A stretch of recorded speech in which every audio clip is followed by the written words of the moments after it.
Tainá, muito obrigada pela oportunidade de entrevista, parabéns aí pela sua fala tão enfática nesse nosso primeiro painel do 8º Congresso Compliance Across Américas.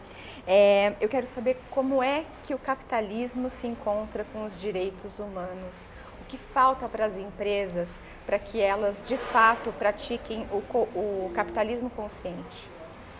Bom, obrigada pelo convite, né, primeiramente. Eu vou, acho que retomar um pouco do que a gente estava debatendo no painel, né? Quando a gente pensa em direitos humanos, na conformação que a gente tem, né, hoje, que é fruto do que se convencionou lá atrás, né, a partir das Nações Unidas, desse pacto social, que é de um mundo liberal, né, de uma filosofia liberal, o capitalismo e esses direitos humanos estão completamente interligados, né? As pessoas tendem muitas vezes a esquecer que quando a gente está falando de direitos humanos, a gente também está falando de livre iniciativa, de liberdade de expressão, de propriedade privada, inclusive.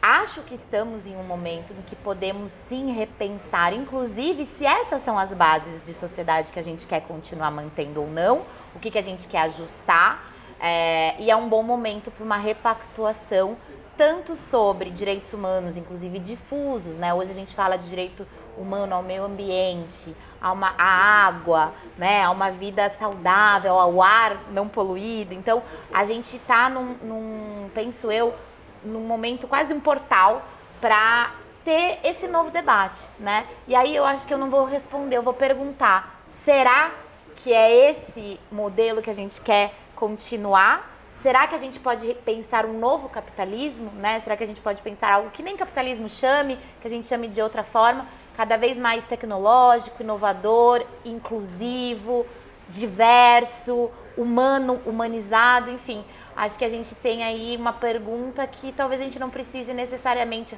responder, mas continuar provocando perguntas que nos levem em direção a, de fato, atingir aqueles primeiros direitos humanos que a gente pactou lá em 1948 ou até em 1770 e tanto na Revolução Francesa.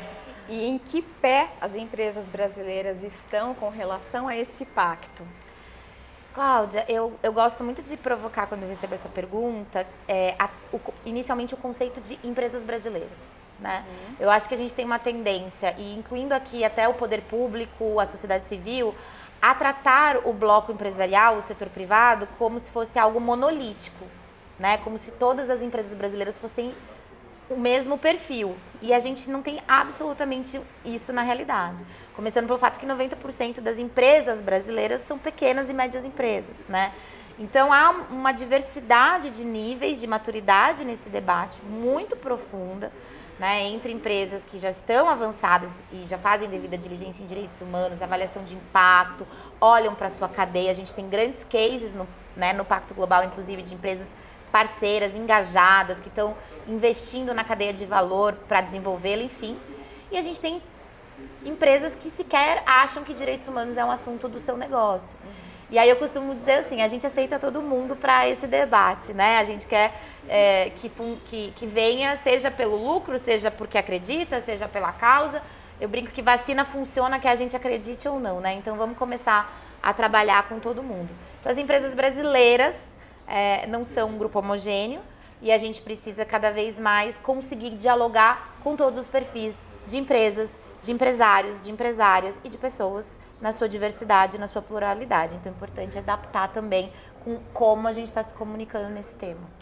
E nesse sentido, que iniciativas as empresas elas podem tomar justamente para fazer jus aí a esse pacto e para praticar o capitalismo consciente, uma vez que a gente não está falando de direitos humanos somente com relação à escravidão, mas também com relação a questões do dia a dia, que é o respeito, que é a equidade. Sim, exatamente. A gente, quando fala de direitos humanos, a gente está falando de não discriminação, de saúde mental, de ambiente saudável, enfim.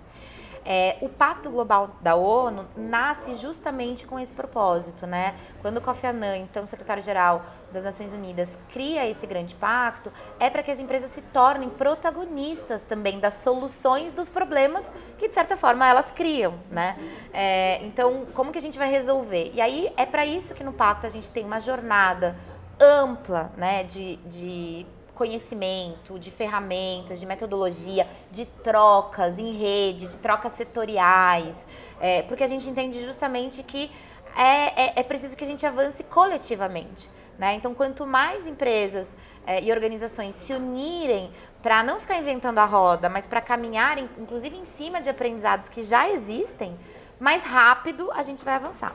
E a gente precisa, de fato, acelerar essa agenda. Então, eu convido todas as empresas, organizações a se unirem ao Pacto Global, conhecerem a nossa jornada, tanto na área de direitos humanos, mas também na área de meio ambiente, clima, água, anticorrupção, que é também uma plataforma muito importante para o Pacto Global, para que a gente seja um instrumento, um caminho, uma ferramenta a apoiá-las nesse processo que é efetivamente difícil, não é simples, e a gente, né, quanto mais suporte puder dar, mais a gente está cumprindo o nosso propósito. Perfeito. Tainá, eu te agradeço muito aqui pela entrevista. Eu que agradeço. Espero vê-la em breve Também. no próximo evento de compliance ou até mesmo aqui no Congresso. Conta com a gente. Obrigada. Obrigada.